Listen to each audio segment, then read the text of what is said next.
My YouTube channel DNDI में।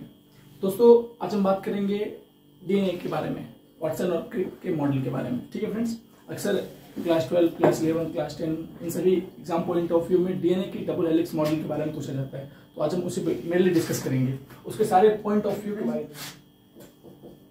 Double helix DNA,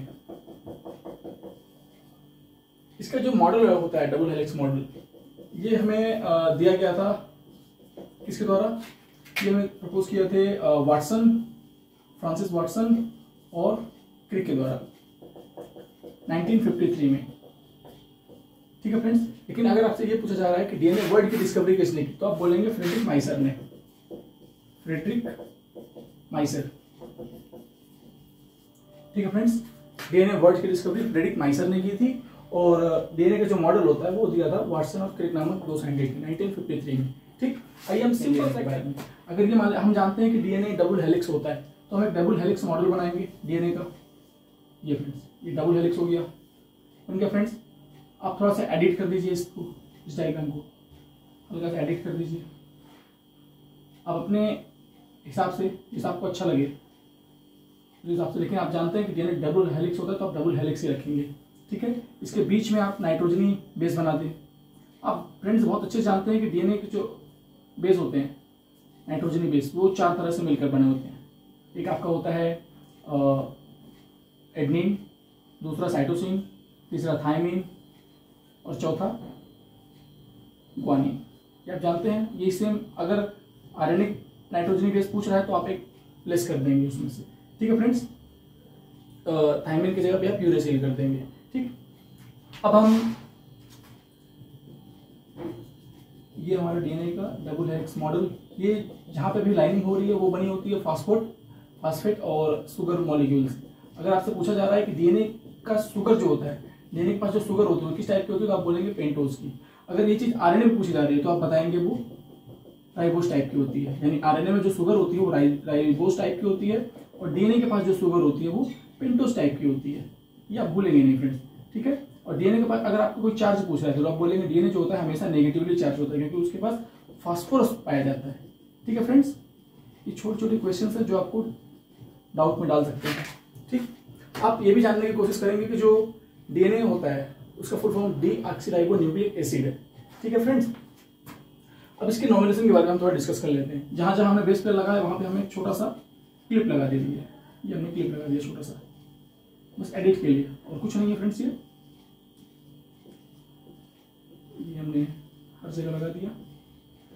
हम इसका नॉमिनेशन देख लेते हैं थोड़ा सा, एक सिंपल सा नॉमिनेशन देखेंगे जिससे आपके माइंड में तुरंत ये डायग्राम बैठ जाए। ठीक है, आप डबल हेलिक्स बना देंगे। हेलिक्स मतलब समझते हैं सांप जैसी संरचना, जिस तरह सांप चलता है उसी को हेलिक्स, कुंडल जैसी संरचना। तो डबल हेलिक्स स्ट्रक्चर कैसा है? डबल हेलिक्स है, दोहरी संरचना है ये।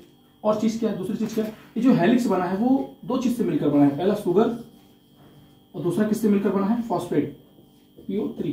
जो इसमें शुगर होती है, DNA, मैंने जैसे बताया कि DNA की डायग्राम है डबल हेलिक्स, तो जो शुगर है वो किसकी बनी होती है? वो पेंटोज की बनी होती है, पेंटोज शर्करा की। ठीक है फ्रेंड्स, पेंटोज की। और जो ये आपको छोटी छोटी पाइप्स दिख रही हैं, स्केल दिख रही है, वो है आपकी नाइट्रोजनी बेस है, नाइट्रोजिनस बेस जो बनी होती है। किस किस की बनी होती है DNA की नाइट्रोजनी बेस? एडेनिन, ग्वानिन, साइटोसिन और थायमिन, लास्ट थायमिन। ठीक है फ्रेंड्स, ये चार तरह के, अगर DNA के पूछ रहा है नाइट्रोजन बेस कौन कौन से होते हैं तो एडेनिन, ग्वानिन, साइटोसिन और थायमिन। अब RNA का आया तो आप थायमिन की जगह पे यूरेसिल कर देंगे। ठीक, और अगली चीज करेंगे हम, ये जो DNA की वाइड होती है, चौड़ाई जो होती है वो 20 एंगस्ट्रॉम होती है फ्रेंड्स। कितने एंगस्ट्रॉम? 20 एंगस्ट्रॉम। इस चौड़ाई की बात कर रहा हूं। अगर दो नाइट्रोजन बेस के बीच की दूरी आप देखें वो होती है 3.4 एंगस्ट्रॉम, 3.4 एंगस्ट्रॉम। इसी तरह अगर आप 10 नाइट्रोजनी बेस के बीच की दूरी देखें तो वो टोटल होती है 10 नाइट्रोजनी बेस के बीच की दूरी 34 एंगस्ट्रॉम। इसमें ये एक के बीच की दूरी है 3.4, इसमें 10 मल्टीप्लाई कर देंगे 34 एंगस्ट्रॉम आ जाएगा। ठीक है फ्रेंड, 10 नाइट्रोजन बेस की दूरी, बीच की दूरी बोल रहा हूँ। अगर इसमें कम हो तो वो आप अपने से ऐड कर सकते हो। ठीक है, लेकिन मैं 10 की बात कर रहा हूँ। 10 के बीच की दूरी 34 एंगस्ट्रॉम होती है, एक के बीच की दूरी 3.4 एंगस्ट्रॉम और इसकी जो वाइड होती है वो 20 एंगस्ट्रॉम होती है। ठीक है, अब इसमें हम जो थ्योरी बनाएंगे वो थ्योरी आपको इस डायग्राम से निकालना है और कहीं से आपको नहीं निकालना। अगर आप डायग्राम के बेस पे थ्योरी याद कर रहे हैं तो बहुत ईजी है, मैं कोशिश करूंगा बहुत ईजी आपको थ्योरी दूं, आप पॉइंट ऑफ व्यू याद करते रहेंगे, ठीक है। मैं लिखूंगा नहीं, मैं आपको सिर्फ बताऊंगा। पहला आप इंट्रोडक्शन देंगे डीएनए के बारे में, क्या इंट्रोडक्शन, जैसे डीएनए का फुल फॉर्म बोलेंगे डीऑक्सीराइबोन्यूक्लिक एसिड, डीएनए को पूरा नाम डीऑक्सीराइबोन्यूक्लिक एसिड होता है। दूसरी चीज आप बोल देंगे डीएनए में 4 तरह के नाइट्रोजनी बेस होते हैं, डीएनए में 4 तरह के नाइट्रोजनी बेस, पहला एडेनिन, ग्वानिन, साइटोसिन और थाइमिन, ठीक है। डीएनए के नाइट्रोजनी बेस के बारे में आप बताएंगे, नाइट्रोजनी बेस के बारे में। तीसरी पॉइंट आप बोलेंगे डीएनए के पास जो नाइट्रोजनी बेस होते हैं वो उसमें एडेनिन और थाइमिन आपस में, एडेनिन और थाइमिन आपस में डबल बॉन्ड से जुड़े होते हैं। किससे? डबल बॉन्ड से जुड़े होते हैं। एडेनिन और थाइमिन किससे? डबल बॉन्ड से। एडेनिन और थाइमिन डबल बॉन्ड से जुड़े होते हैं। अब अगला पॉइंट, जब एडेनिन थाइमिन जुड़े हैं और भी कुछ हमारे पास है, ग्वानिन साइटोसिन बचे। अब जो डीएनए में ग्वानिन होता है वो साइटोसिन के साथ ट्रिपल बॉन्ड में जुड़ा होता है। ग्वानिन और जो साइटोसिन होता है वो आपस में ट्रिपल बॉन्ड से जुड़े होते हैं, ठीक है। अगली अब हम ये पता करते हैं इन दोनों में सबसे स्ट्रॉन्ग बॉन्ड कौन सा हो सकता है, स्ट्रॉन्ग बॉन्ड कौन सा है हमारे पास, ठीक है। तो आपको बताना है कि डीएनए में जो सबसे स्ट्रॉन्ग बॉन्ड होता है वो होता है ग्वानिन और साइटोसिन के बीच। किसके बीच? ग्वानिन और साइटोसिन के बीच, क्योंकि इनके पास ट्रिपल बॉन्ड होता है। कैसा? ट्रिपल बॉन्ड, इनके बीच में ट्रिपल बॉन्ड होता है। ग्वानिन और साइटोसिन के बीच में ट्रिपल बॉन्ड, यहाँ डबल बॉन्ड है, यहाँ ट्रिपल बॉन्ड है, ट्रिपल बॉन्ड ज्यादा इसलिए मोर देन स्टेबल होगा, ठीक है। अकॉर्डिंग टू केमिस्ट्री ये इसके बीच में आप फिल भी कर देंगे, adenine double bond thymine, cytosine triple bond guanine, adenine double bond thymine, guanine triple bond cytosine, cytosine triple bond guanine, ठीक है फ्रेंड्स। इस तरह इसके बीच बीच में आप फिल कर देंगे। मैं चाहता था इस पूरी लाइन को फिल अप कर सकता था, लेकिन मैं आपको बताना चाहता था ये जो लाइन है जो आपने बनाई है नाइट्रोजन बेस से मिलकर बनी है, जो हो सकती है ग्वानिन साइटोसिन हो सकती है, ठीक है। और आप क्या लिख सकते हैं इसमें, जैसे आपको दिख रहा होगा जो डीएनए है डबल हेलिक्स होता है। डीएनए कैसा मॉडल होता है? एक डबल हेलिक्स होता है, डबल हेलिक्स। और जो इसके हेलिक्स होते हैं वो किसके बने होते हैं? वो शुगर के बने होते हैं और किसके? फास्फेट के से मिलकर बने। तो शुगर और फास्फेट से जो हेलिक्स है वो मिलकर बने होते हैं, ठीक है। अगला पॉइंट क्या हो सकता है इसका? इसमें जो डीएनए के पास जो शुगर होती है फ्रेंड्स, डीएनए के पास जो शुगर होती है वो किससे मिलकर बनी होती है? कौन सी शुगर होती है? पेंटोज टाइप की होती है, पेंटोज टाइप की शुगर होती है, ठीक है फ्रेंड्स। ये आप याद रखेंगे, डीएनए के पास जो शुगर होती है वो पेंटोज टाइप की शुगर होती है। अगला पॉइंट आप क्या लिख सकते हैं इसमें?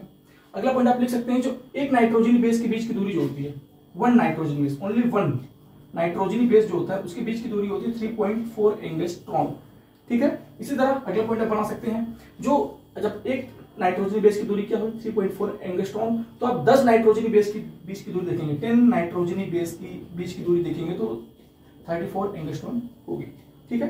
ये तो हमने देख ली इसकी लंबाई और एक नाइट्रोजन बेस की दूरी। और एक पॉइंट आप लिख सकते हैं, जब हमने लंबाई देख ली अब वाइट भी देख ली, तो उसकी वाइट होती है फ्रेंड्स डीएनए की, जो डीएनए की वाइट होती है वो कितनी होती है? 20 एंगस्ट्रॉम। कितनी फ्रेंड्स? 20 एंगस्ट्रॉम होती है डीएनए की चौड़ाई। अब आगे हम बात कर लेते हैं इसके बारे में, कुछ ओवरव्यू, कुछ एक्स्ट्रा नॉलेज जो आपके पास होना चाहिए, ठीक है, जो आपने पिछली क्लास में पढ़ा होगा। इसे हम जान जाएंगे कि एक जो सिंगल सेल होती है, ह्यूमन के पास जो सिंगल सेल होती है, सिंगल सेल, ओनली यूकैरियोट्स की बात कर रहा हूं फ्रेंड्स में, यूकैरियोट्स, तो उनका जो एक सेल होता है सिंगल सेल, उस एक सेल के अंदर जो डीएनए की लंबाई होती है, लेंथ ऑफ डीएनए जो होता है, लेंथ की बात कर रहा हूं फ्रेंड्स में, वो कितना होता है? 2.2 मीटर, 2 मीटर 200 सेंटीमीटर डीएनए होता है, ठीक है, इतना बड़ा। और आप इसके बारे में पढ़ने के लिए आप पढ़ सकते हैं, आप लोगों को मिल जाएगा, ठीक है फ्रेंड्स। और अब अगला नोट जो सबसे इंपॉर्टेंट है, आप लास्ट में लिख देंगे जो डीएनए होता है, डीएनए ये एक तरह से जेनेटिक मटेरियल होता है, जेनेटिक मटेरियल, डीएनए एक आनुवंशिक पदार्थ होता है जो लक्षणों को एक पीढ़ी से दूसरी पीढ़ी में पहुंचाता है, ठीक है फ्रेंड्स। ये सारा ओवरव्यू था।